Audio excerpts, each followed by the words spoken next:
क्यों? गांधारी जो हैं, गांधारी के भाई हैं शकुनी। शकुनी कितने खुरापाती हैं, मतलब गांधारी के जो पिता हैं वो बहुत अच्छे संस्कारवान नहीं है। संस्कारवान होते तो ये शकुनी जैसा बेटा क्यों होता? तो शकुनी में खोट तो था, फिर वही बात गांधारी में आई, तो फिर गांधारी का बच्चा देखो। और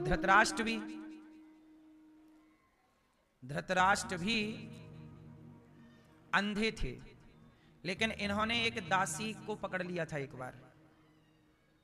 धृतराष्ट्र ने अपनी एक काम आम करने वाली एक दासी थी धृतराष्ट्र जी की, उसे पकड़ लिया।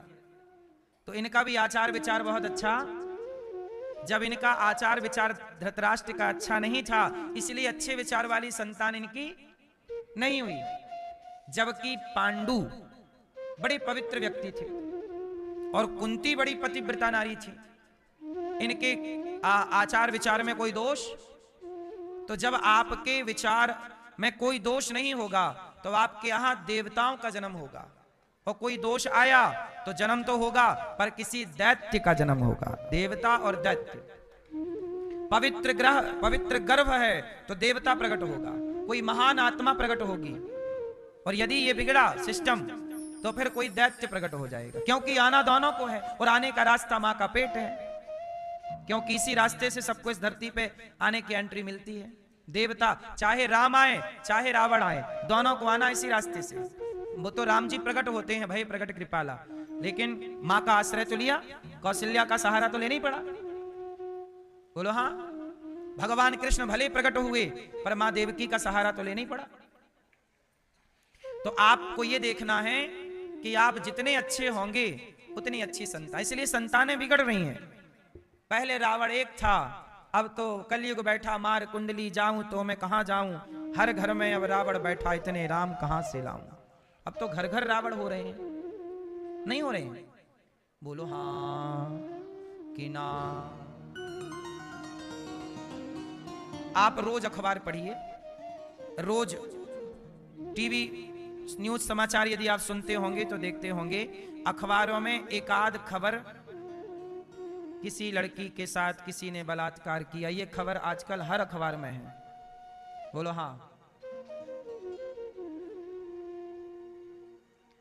और तो छोड़ो, अभी एक दिन हम अखबार में पढ़ रहे थे तो लिखा था कि एक बड़े पिताजी, मतलब दो भाई थे, तो छोटे भाई की छोटी लड़की थी, छोटी मतलब वही रही होगी 4-5 साल की लड़की, तो उसके अपना सगा ताऊ जो कि अभी जवान ही था, रिश्ते में उसकी भतीजी लग रही थी, उसने उसके साथ बलात्कार करने का प्रयास किया, सगी अपने। अब इस तरह की हरकतें बढ़ने लग गई। अपनों के बीच में अब बेटियां सुरक्षित नहीं हैं, अपने परिवार में सुरक्षित नहीं। बोलो हाँ। इसलिए अब ये कलयुग चरम सीमा पे जा रहा है। कुछ बातें तो ऐसी हैं कि बिल्कुल पास पास के रिश्तों को भी कुछ लोग तार तार कर रहे हैं, रिश्तों को भी खत्म कर रहे हैं। क्यों? अब ये देख लो, ये क्या है? ये वही बिगड़ा हुआ सिस्टम है। राक्षस बुद्धि पैदा हो गई। तो गोभिल नाम के दैत्य से कंस पैदा हो गया। और जब पैदा हुआ तो कंस देखो बहन को मार रहा है, माता देवकी को बोल रहा कि तेरा बच्चा कहां है, मैं मार डालूंगा। पर प्रहलाद जी छोटे से हैं, पर प्रहलाद के गर्भ में, प्रहलाद की मां कयाधु के गर्भ में प्रहलाद जैसा भक्त चला गया। कई बार अच्छाई के घर बुराई पैदा हो जाती है और बुराई के घर अच्छाई पैदा हो जाती है। हिरण्यकश्यपु जैसा पापी जो भगवान का नाम ना जपता ना जपने देता, प्रहलाद जी नाम जपते तो बोलता बंद करिए, क्या नाम जप रहा है, ये तो मेरा शत्रु है। प्रहलाद जी नहीं मानते, बोले मैं भगवान को नहीं छोड़ सकता, वही सत्य है, वही शाश्वत है, तो बोले मैं मार डालूंगा। हिरण्यकश्यपु बोला, प्रहलाद जी बोले मार दो, मार दो। होलिका नाम की बहन को बुलाया, होलिका आग में लेकर बैठ गई, पर प्रहलाद जी बच गए और होलिका, तब से होली मनाई जाने लगी। देखो मैया, भगवान के भक्त को कभी किसी से डरना नहीं चाहिए। जो डर जाएगा वो भक्त नहीं होगा। यदि हमने प्रभु से प्रेम किया है तो हमारे रक्षक वही हैं। हमें किसी से रक्षा की गारंटी लेने की जरूरत नहीं। इसलिए कहता हूं, एक भरोसे एक बल एक आस विश्वास, एक राम घनश्याम हित चातक तुलसीदास। भरोसा भगवान पे रखिएगा और बस प्रेम से नाम जपिए। प्रहलाद जी नाम जप रहे हैं, आग ही प्रहलाद को नहीं जला रही है। जहर दिया मर नहीं रहे प्रहलाद जी, लाख प्रयास कर लिया हिरण्यकश्यपु ने। देखो, हमें बचाने वाले भगवान हैं तो कोई मार नहीं सकता। इसलिए मैं जिंदा हूं तो भगवान के भरोसे, और जब मैं मृत्यु आएगी तो मुझे कोई बचा नहीं सकता। इसलिए जियो भी आनंद से और मरो भी आनंद से, क्योंकि जीवन भी भगवान का है और मृत्यु भी। मारने वाला है भगवान, बचाने वाला दोनों भगवान, मारने वाला भी वही और बचाने। इसलिए डरो मत, निडर होके रहो, अच्छे काम करो, अच्छे कार्य करते रहो और निडरता के साथ कार्य करते रहो। निडर रहो, कोई तुम्हें छू भी नहीं पाएगा। प्रहलाद जी, हिरण्यकश्यप ने बोला जाओ पढ़ के आओ। गुरु संडा मर्क के यहां पढ़ने गए। बच्चों को कौमार आचरित प्राज्ञो धर्मान भागवता निहा दुर्लभम मानुषम जन्म तदप्य ध्रुव मर्चदम। खूब उपदेश किया कि मानव जीवन बचपन से ही भगवत चिंतन के लिए मिला है। एक दिन हिरण्यकश्यप बोले चल बोल तेरा भगवान कहाँ है? कहाँ है? दिन भर भगवान भगवान करता रहता, कहाँ तेरा भगवान? प्रहलाद जी बोले पिताजी मेरा भगवान कहाँ नहीं है, आप बताओ। कहाँ नहीं है मतलब?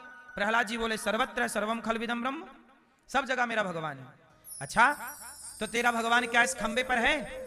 प्रहलाद जी बोले हाँ है। देखो, प्रहलाद जी ने कह दिया कि इस खंबे पे भगवान है। क्यों कह दिया? क्योंकि प्रहलाद जी को विश्वास है कि भगवान सब जगह है। आप लोगों को भरोसा ही तो नहीं है, आप लोगों का विश्वास कच्चा है। क्यों? आपने भगवान को देखा है कि नहीं? नहीं। आपने दादाजी भगवान को देखा? नहीं देखा। भैया आपने भगवान को देखा? हाँ या ना? देखा कि नहीं? ये चश्मा वाली मैया बताएंगी। सपने में देखा। मैया जा रही हो? जा रही हो? आपने भगवान को देखा है? नहीं। अब ऐसे बीच बीच में भाग जाओगी तो कैसे देख पाओगी? पूरी सुनती नहीं हो तो क्या देखोगी? जाओ टाटा। अरे मैया तो बैठ गई, प्लान बदल गया मैया का। मैया बोली अच्छा मैं देख के जाऊंगी, चल। आप जा रही हो मैया? पीली मैया, जाओ टाटा, जल्दी आना। सुनो, देखो आप कह रहे हैं कि भगवान को हमने नहीं देखा, ये भैया कह रहे हैं हमने भगवान को नहीं देखा। प्रहलाद जी ने कहा कि इस खंबे पर भगवान है, और आप लोग कह रहे हैं कि हमने भगवान को नहीं देखा। आपने भगवान को देखा दादाजी? नहीं देखा। आपने? बोलो हाँ कि ना। आप मैया? आप में से बहुत लोग कह रहे हैं हमने भगवान को नहीं देखा। अच्छा ये बताओ, प्रहलाद जी कह रहे हैं खंबे पे भगवान है, और आप कह रहे हो हमने भगवान को नहीं देखा। आपके सामने ये बैठे हैं भगवान, ये बैठे हैं भगवान, 2 घंटे से देख रहे हो और कह रहे हो हमने नहीं देखा। अब आप कहोगे कि नहीं ये भगवान नहीं है। ठीक कह रहे हो आप, भगवान नहीं है। हिरण्यकश्यपु भी कह रहा कि भगवान नहीं है, खंबा है। यदि हिरण्यकश्यपु की आंखों से देखोगे तो ये लकड़ी की प्रतिमा है, और हिरण्यकश्यपु की आंखों से देखोगे तो ये पीतल है, पर प्रहलाद की नजर से देखोगे तो ये जगन्नाथ जी हैं, ये भगवान है, ये भगवान सब में। अब ये देखो कि आपके पास आंखें यदि हिरण्यकश्यपु वाली हैं तब तो आप कह रहे हो कि हमने भगवान को नहीं देखा, और प्रहलाद की आंखें होती तो आप देखो हर जगह। खंबे पे भी भगवान को देखा प्रहलाद जी ने। क्यों? भगवान सब जगह है, कहां नहीं है ईश्वर? क्यों? कहां नहीं? भगवान सब जगह है, बस देखने वाला कोई प्रहलाद चाहिए। हाँ या ना? अच्छा ये बताओ, समुद्र में नमक है कि नहीं? बोलो। है तो फिर दिखता क्यों नहीं है?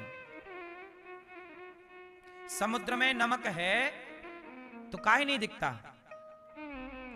फिर तो वहां समुद्र में नमक ही नमक दिखना चाहिए। आप में से किसी को एक ढेला भी दिखा हो तो बताओ। नहीं दिखा तो इसका मतलब ये मान लिया जाए कि नहीं है। क्यों मैया, समुद्र में नमक है कि नहीं? बोलो हां कि ना। तो दिखता क्यों नहीं है? क्यों नहीं दिखता? जैसे समुद्र की हर बूंद में नमक समाया हुआ है, ऐसे संसार के प्रत्येक कण कण में परमात्मा समाये हुए हैं। जैसे समुद्र में नमक तो है, पर नमक को निकालने का एक प्रोसेस अलग है। वहां के किसान समुद्र का पानी खेत में भर देते हैं, भरा रहता है, धीरे से पानी नीचे चला जाता है, जो उसका नमक है कुछ प्रोसेस करते हैं तो नमक ऊपर रह जाता है। बोलो हाँ, ये तरीका है। जैसे समुद्र में नमक तो है, पर निकालने का एक अलग तरीका है। जैसे दूध में मक्खन तो है, पर मक्खन को निकालने का तरीका है। ये थोड़ी के दूध में दिखे कि ये मक्खन, ये रहा मक्खन, ये रहा, नहीं। दूध में मक्खन है पर दिखेगा नहीं। पहले दही बनाओ, मंथन करो, प्रोसेस करो। उसी तरह भक्ति करो, प्रेम करो, और भक्ति प्रेम करके पहले प्रहलाद जैसी आंखें पाओ, और प्रहलाद जैसी आंखें पाओगे तो खंबे में भी भगवान का दर्शन होने लग जाएगा।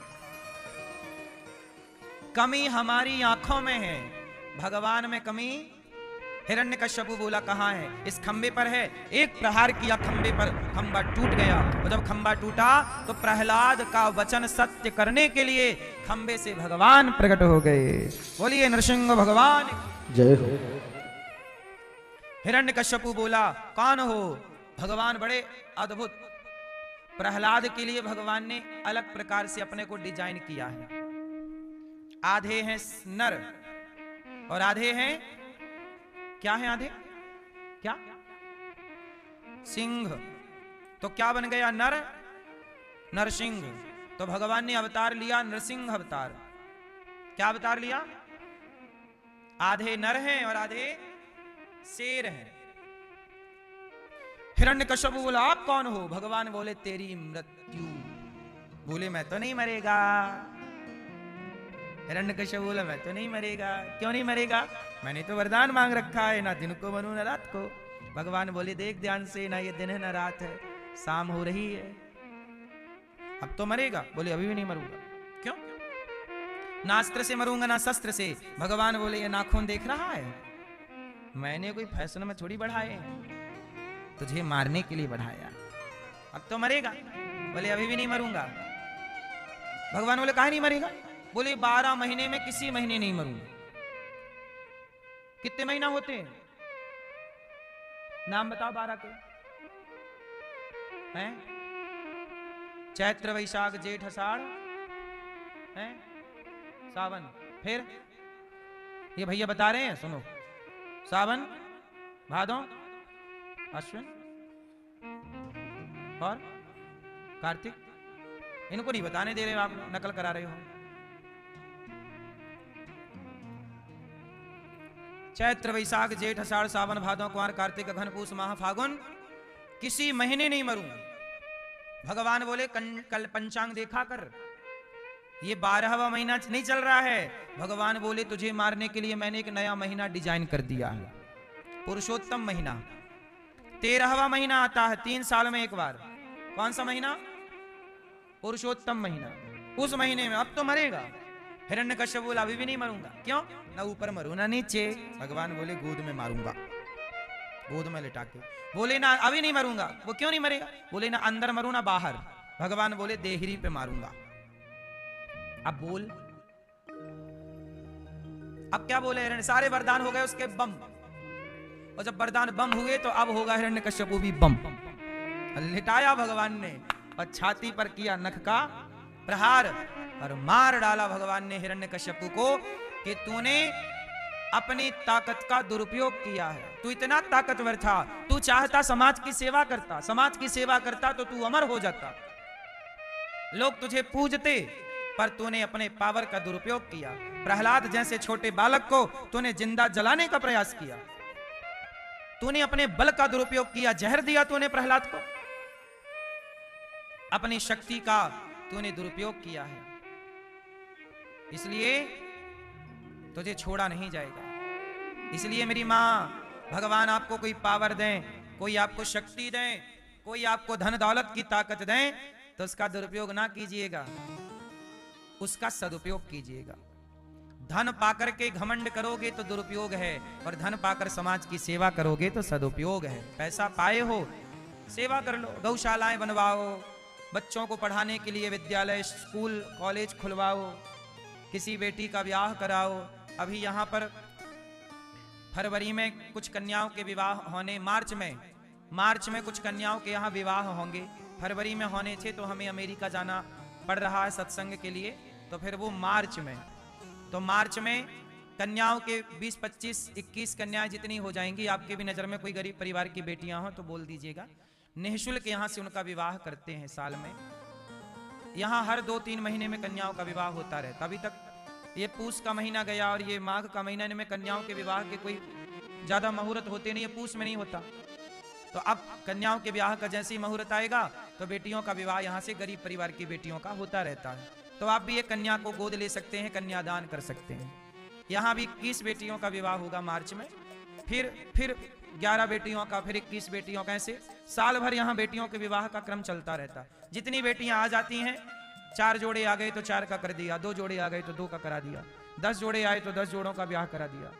आज भी एक मैया आई, गुरुजी हम बहुत गरीब हैं, हमारी बेटी का विवाह करना है, तो क्या आप करा दोगे? हमने कहा कराने वाले तो भगवान हैं। हमने उनको तारीख बता दी, किस तारीख में आ जाना, आपकी बेटी का विवाह, दुल्हा दुल्हन को ले आना, यहाँ से धन धान्य देकर आपका ये भाई विदा करेगा बहन को। तो बेटियों के विवाह भी यहाँ से होते हैं निःशुल्क।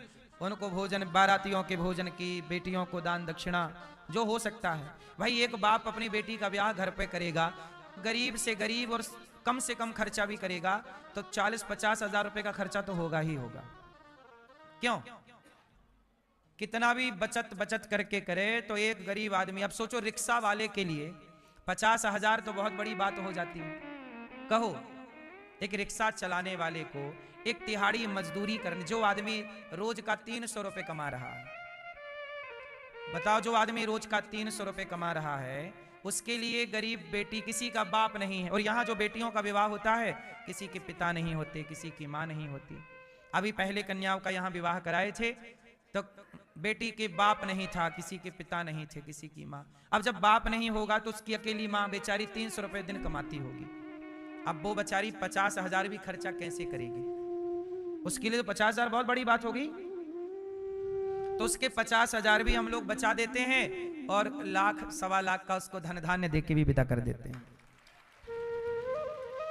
थोड़ा सोना, थोड़ी सी चांदी, उसके मंगलसूत्र, उसके चांदी पायल, बिछिया और कपड़े लत्ते, बर्तन, पलंग, बेड, मतलब गद्दे वद्दे और कूलर, आलमारी इत्यादि सब, मशीन, सिलाई मशीन इत्यादि सब बर्तन भांडे में सब लगभग सब दे के विदा कर देते हैं बहन को। तो आप सबका सहयोग आशीर्वाद मिलता है, तो ये से मुझे लगता है कि क्या अच्छा काम करके चलूं, एक भी बुरा काम ना हो मेरे से, अच्छे काम सारे होते रहें। तो आप भी एक गरीब बेटी का विवाह जब यहाँ होगा तो एक कन्यादान आप भी कर सकते हैं। करने योग्य हो तो अवश्य कीजिएगा कन्यादान।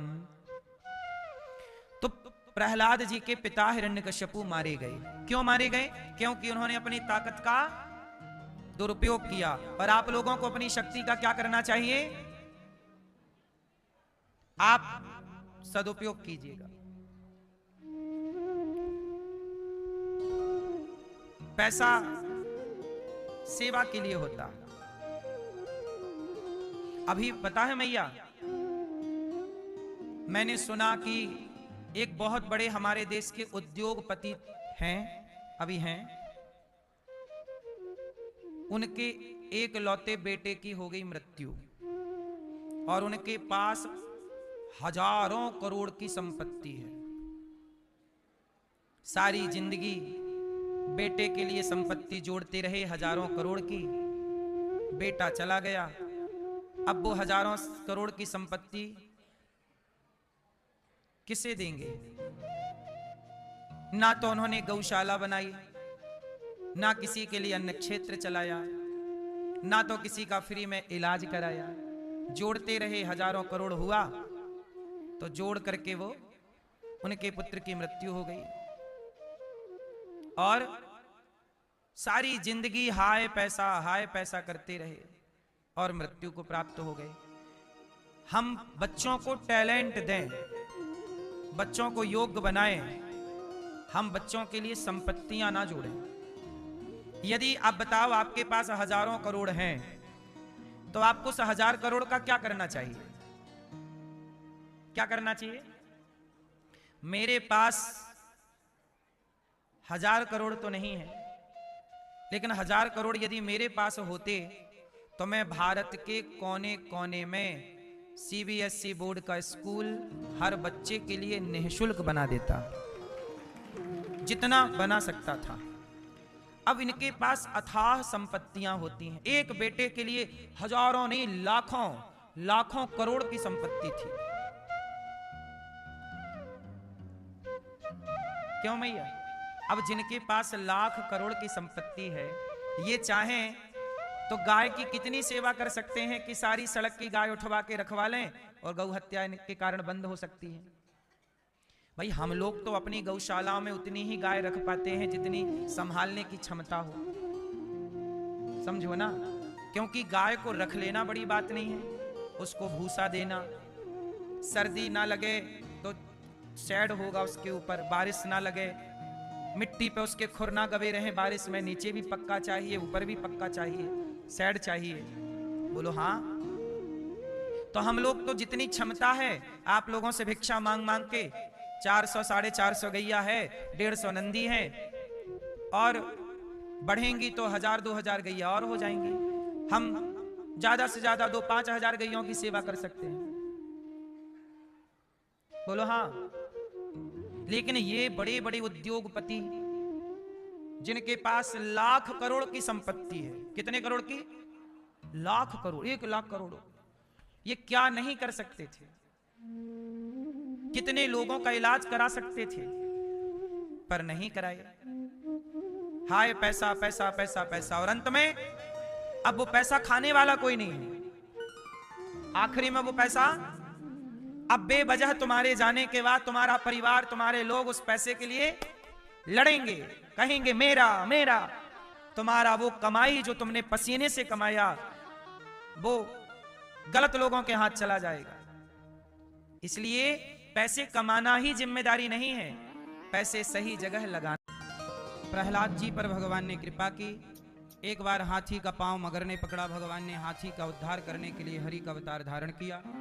समुद्र मंथन हुआ, धनवंतरी, कश्यप, मोहिनी 3 अवतार भगवान ने लिए और लीला पूरी की। राजा बलि पर भगवान ने वामन बनकर के कृपा की और मत्स्य बनकर के हयग्रीव नाम के दैत्य को मारा।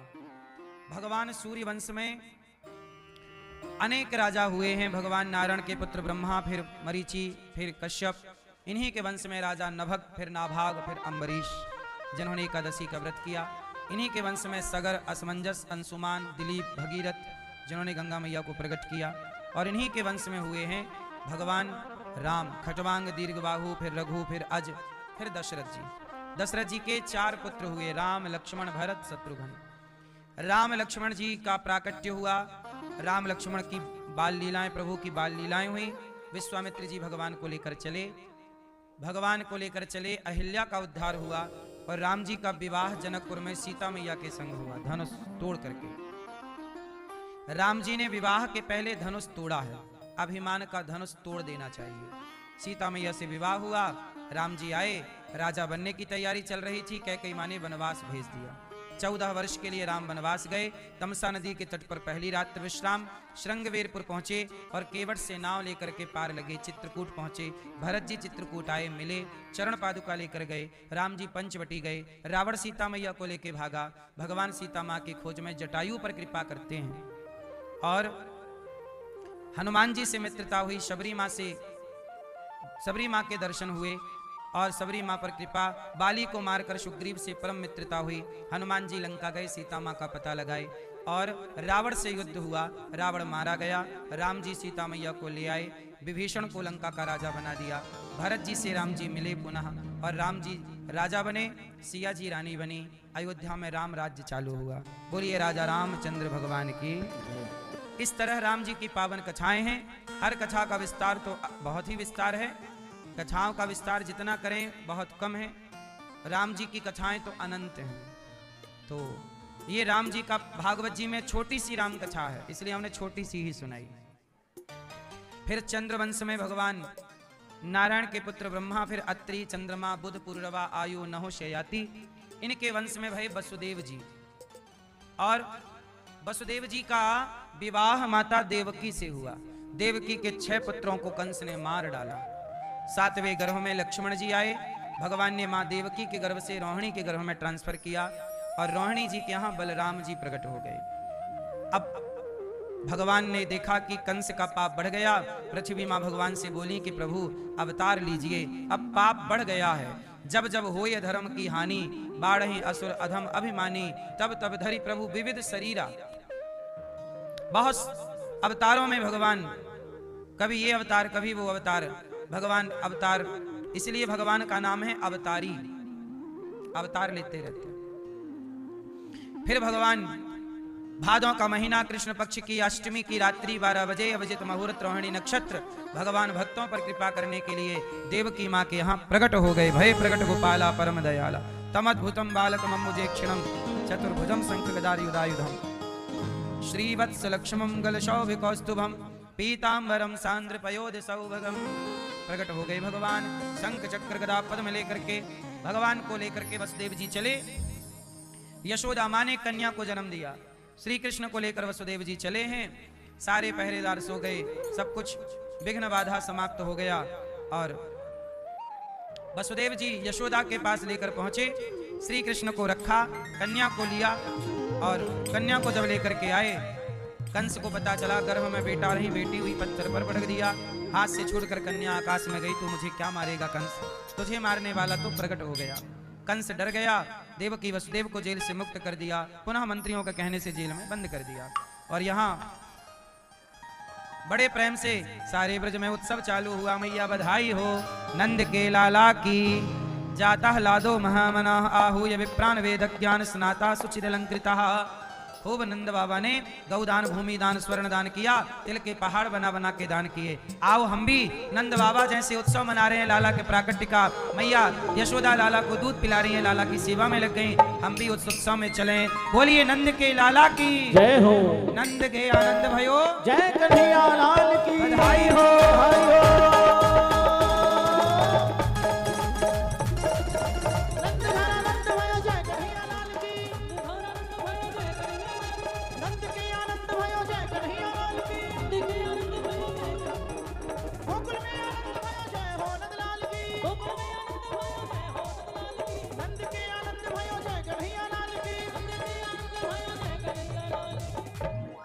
नंद के आनंद भयो जय कन्हैया लाल की,